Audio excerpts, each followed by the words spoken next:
Students, very short process, একদম সহজ করে ভাবো। আজ ক্লাস ইথার প্রিপারেশন। জানো কি ইথার হচ্ছে চেতনানাশক, মানে অ্যানেস্থেটিক। আগে যদি ইথার না থাকতো, ইথার বানানো যদি না যেত, তাহলে কিন্তু এই অপারেশন করার সময়, মানে যে কোনো অপারেশন করার সময় তোমাকে তো অবশ্যই অজ্ঞান করতে হবে। এটা না থাকলে কিন্তু আর হতো না। বর্তমানে এখন আরো অন্যান্য পদার্থ বেরিয়ে গেছে, কিন্তু এটা খুব মোস্ট ইম্পর্টেন্ট ইনগ্রেডিয়েন্ট ছিল আগে। এখন তো মডার্নে অনেক কিছু বেরিয়ে গেছে, কিন্তু এটার জন্য এক সময় শল্য চিকিৎসায়, ঠিক আছে, অপারেশন কেসে কিন্তু ইথার প্রচুর ব্যবহার হয়েছে, যেটা অজ্ঞান করার জন্য। ঠিক আছে, তো সেই প্রিপারেশনটা আমরা অবশ্যই শেখাটা খুব জরুরি। দেখো, ইথার প্রিপারেশনে প্রথম যেটা জানতে হবে, ফ্রম অ্যালকোহল ডিহাইড্রেশন। অ্যালকোহল প্রথমেই বলে দিই, ইথার প্রিপারেশনে যে অ্যালকোহলটা নিতে হবে সেটা 1 ডিগ্রি অ্যালকোহল নিতে হবে। নিয়েছো 1 ডিগ্রি অ্যালকোহল, ইথাইল অ্যালকোহলই নাও। মোস্ট ইম্পর্টেন্ট ক্রাইটেরিয়া, এক্সেস নিতে হবে। ঠিক আছে, কনসেন্ট্রেটেড যদি সালফিউরিক অ্যাসিড ইউজ করো তাহলে টেম্পারেচার 140 ডিগ্রি সি নিতে হবে। আর যদি তুমি অ্যালুমিনা ইউজ করো তাহলে 250 ডিগ্রি 250 টেম্পারেচার নিতে হবে।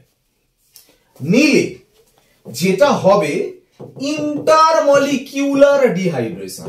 ইন্টারমলিকিউলার, আন্তরাণবিক নিরুদন, মানে দুখানা অ্যালকোহল থেকে একটা জল বেরিয়ে যাবে, বেরিয়ে গিয়ে দেখো ইথার তৈরি হচ্ছে।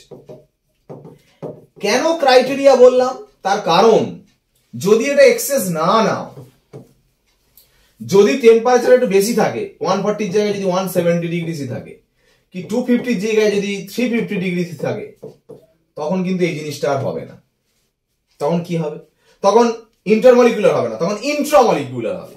মানে তখন একটা অ্যালকোহল থেকে একটা জল বেরোবে। তখন এইভাবে হয়, মানে ওইটা ঝোলালে পাশ থেকে হাইড্রোজেন ঝুলিয়ে এখান থেকে জলটা বেরিয়ে যাবে, তখন অ্যালকিন প্রিপারেশন হবে। যদিও এটা আমাদের ইথার প্রিপারেশনের মধ্যে পড়ছে না, তবু আমি ক্রাইটেরিয়াটা কেন দরকার আমি বলে দিলাম।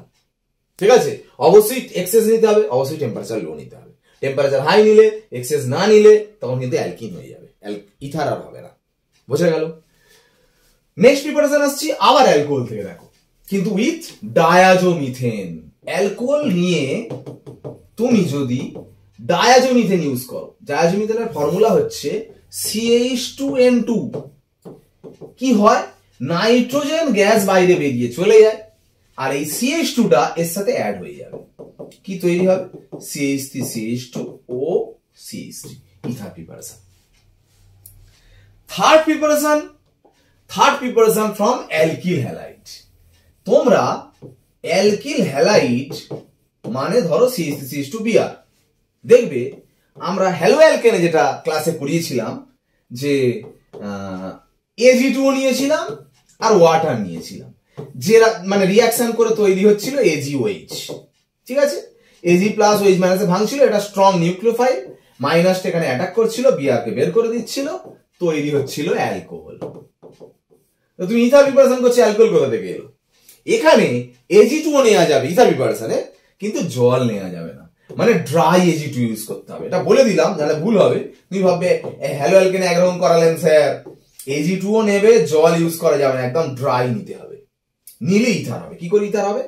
তখন যেটা হয়, জল নেই বলে নিউক্লিওফাইল হবে না, তখন এই যে অ্যালকিল হ্যালাইড, 2 মলিকিউলস অ্যালকিল হ্যালাইডের সঙ্গে Ag2S রিঅ্যাকশন হবে। দেখো Ag2A, দুটো Ag দুটো Br, এই 2AgBr বেরিয়ে চলে যাবে, CH3 CH2O CH2 CH3 product. বুঝা গেল? CH3 CH2O CH2 CH3 ether preparation হয়ে গেল। লাস্ট ইথার প্রিপারেশন আমি বলে দিচ্ছি একদম, উইলিয়ামসন সিনথেসিস। যদি পরীক্ষা না পড়ে, পরীক্ষা বন্ধ হয়ে যাবে। হ্যাঁ, পরীক্ষা বন্ধ হয়ে যাবে। উইলিয়ামসন সিনথেসিস কোনো বছর পরীক্ষা আসেনি বলতে পারো, যে শর্ট কোশ্চেন হলে একটা দেবে। ঠিক আছে, উইলিয়ামসন সিনথেসিস কিন্তু ভালো করে পড়তে হবে। কি উইলিয়ামসন সিনথেসিস? RONA, তাতে দেবে RX, দিলে হবে ROR। দেখো ইথার কি করে হচ্ছে, RO minus Na plus A কে আর কে অ্যাটাক করছে, X বেরিয়ে যাচ্ছে, দ্যাট ইজ SN2 মেকানিজমে হয়। কিন্তু মাথায় রাখবে, এই SN2 মেকানিজমে হয় মানে যে অ্যাটাকটা হচ্ছে, সেই অ্যাটাকটা স্টেরিক হিন্ডেন্স যেন কম হয়, মানে এই Rটা মানে RXটা 1 ডিগ্রি অ্যালকিল হ্যালাইড নিতে হবে, 1 ডিগ্রি অ্যালকিল হ্যালাইড। মানে তোমাকে যদি ধরো এইরকম একটা ইথার প্রিপারেশন করতে দিয়েছিলাম একটা ইথার প্রিপারেশন, এটা আর এটা একটা আর, ROR, তুমি RON এর সাথে তো RX এর রিয়াকশন করাবে।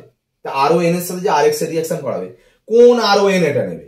এই আর এর সাথে ও এন এ, এই আর এর সাথে এক্স বসাবে, না এইটা আরও এন এ এটা আর এক্স বসাবে? আর এক্স যেহেতু 1 ডিগ্রি ছোট অ্যালকিল হ্যালাইড নিতে হবে, তাহলে এটার সঙ্গে আর এক্স বসাতে হবে, মানে এটা নেবে CH3 এক্স, এক্স মানে ধরো যে কোনো আই, আর এই অ্যালকিল গ্রুপের সাথে ও এন এ নেবে, মানে CH3 ও এন এ। তবে দেখো এই মাইনাসটা ইজিলি এটা অ্যাটাক করতে পারবে, এই তবে এটা হবে প্রোডাক্টটা।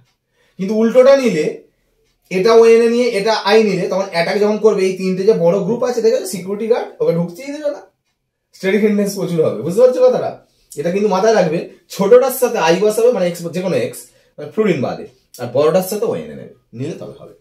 বুঝে গেল ব্যাপারটা? এই টোটাল ইথার প্রিপারেশন কমপ্লিট। আমরা এই তিনটে ক্লাসের মধ্যে অ্যালকোহল, ফেনল, ইথার প্রিপারেশন পুরো কমপ্লিট করে ফেললাম।